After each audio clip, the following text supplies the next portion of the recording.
अस्सलाम वालेकुम viewers, welcome करती हूँ आपको अपने यूट्यूब चैनल बिस्मिल्लाह कुकिंग रेसिपी में। तो उम्मीद करती हूँ आप सब खैरियत से होंगे।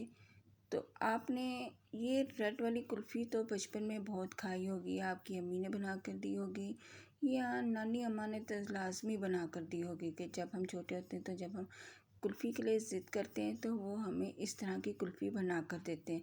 तो ये कुल्फ़ी किस तरह तैयार होती है, तो आइए शुरू करते हैं। बिस्मिल्लाहिर्रहमानिर्रहीम। यहाँ पे मैंने एक बोल लिया है और बोल में यहाँ पे मैंने आधा लीटर दूध लिया है।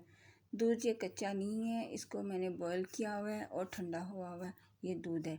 तो अब हम इसमें ये रेड कलर का शरबत शामिल करेंगे, आधा प्याली। यहाँ पे मैंने रूह अफ़ज़ा लिया है।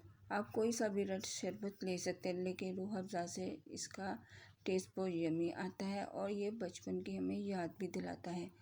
तो इसको अच्छी तरह से हम मिक्स कर लेंगे ताकि जो रूह शरबत है हमारा वो अच्छी तरह से दूध में हल हो जाए।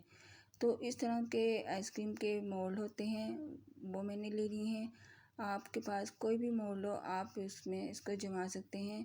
अगर ये नहीं है तो आप इसको छोटे कप में या किसी भी सांचे में इसको जमा सकते हैं। तो यहाँ पे मैंने जग में जो मिक्सर तैयार किया था वो ऐड कर लिया ताकि इसे मोल्ड में डालने में आसानी हो। तो अब हम इसको मोल्ड में ऐड करते जाएंगे। हमें इसको बिल्कुल भी कुक नहीं करना और इसका टेस्ट बहुत यमी होता है। तो अब हम सबको कवर कर लेंगे इस तरह से।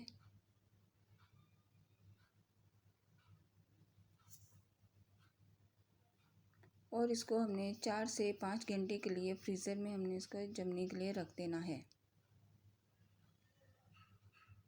तो है ना बहुत इजी आसान सी रेसिपी, इससे कोई आसान सी रेसिपी है।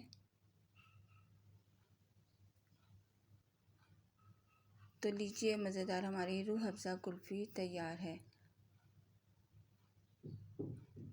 तो आप मुझे ज़रूर बताइएगा कि ये वाली कुल्फ़ी बचपन में किस किस ने खाई है। तो इसके ऊपर हम रूह अफ़ज़ा ऐड कर देंगे। खाइए। तो अगर आपको मेरी आज की रेसिपी अच्छी लगी हो तो इसे लाइक और शेयर ज़रूर कीजिएगा और मेरे चैनल को सब्सक्राइब भी कीजिएगा। अपना और अपने प्यारों का बहुत ख्याल रखिएगा और मुझे अपनी दुआओं में याद रखिएगा। अल्लाह हाफ़िज़।